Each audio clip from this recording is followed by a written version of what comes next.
দু কাঠা জায়গার উপরে আজকে একটা একতলা বাড়ি আপনাদেরকে শেয়ার করছি। এটা হচ্ছে বাড়িটার ফ্রন্ট এলিভেশন। বাড়ির সামনে আপনারা এতটা জায়গা পাচ্ছেন যেটা আপনারা বাড়ির যে কোনো অনুষ্ঠান বাড়ির সামনে করে নিতে পারবেন। এটা হচ্ছে দু কাঠা ল্যান্ড আছে, তার মধ্যে একটা একতলা সুন্দর সাজানো গোছানো বাড়ি। বাড়ির সমস্ত দিক থেকে 3 ফুট 4 ফুট করে ছাড় দেওয়া রয়েছে। আর এই হচ্ছে বাড়িটার ফ্রন্ট এলিভেশন। বাড়িতে ঢুকতেই এই জায়গাটায় পিলার করে কলম দিয়ে সুন্দর ডিজাইন করা রয়েছে। বাড়ির চারিপাশে ডিমার্কেশন করা রয়েছে। এগুলো পিলারগুলো আপনারা দেখতে পাচ্ছেন, এগুলো হচ্ছে ডিমার্কেশন বাড়ির ব্যাক সাইডে যাওয়ার। একতলা বাড়ি, একটা খুব সুন্দরভাবে ছোটোর ওপরে একটা ভালো বাড়ি।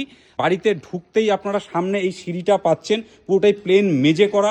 ঢুকতে একটা গ্রিলের দরজা আপনারা পাচ্ছেন, কলম দিয়ে পুরো পিলারটা করা, যেটা ডিজাইন একটা সামনে করা রয়েছে।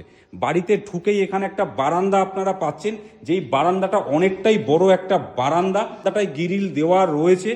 দোতলা ফাউন্ডেশনে এই পুরো প্রপার্টিটা আপনি পাচ্ছেন। আপনাদের ফার্স্ট বেডরুমটা শেয়ার করছি। এটা হচ্ছে ফার্স্ট বেডরুম। বেডরুমটা 10x12 সাইজের বেডরুম করা রয়েছে। এইদিকে একটা জানলা আপনারা পাচ্ছেন, এদিকে একটা জানলা আপনারা পাচ্ছেন, হোয়াইট সিমেন্ট করা রয়েছে।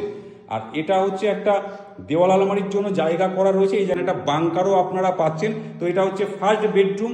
ফার্স্ট বেডরুম থেকে বেরিয়ে সিঁড়ির নিচটাতে ওনাদের কিচেনের জায়গা করা ছিল। তো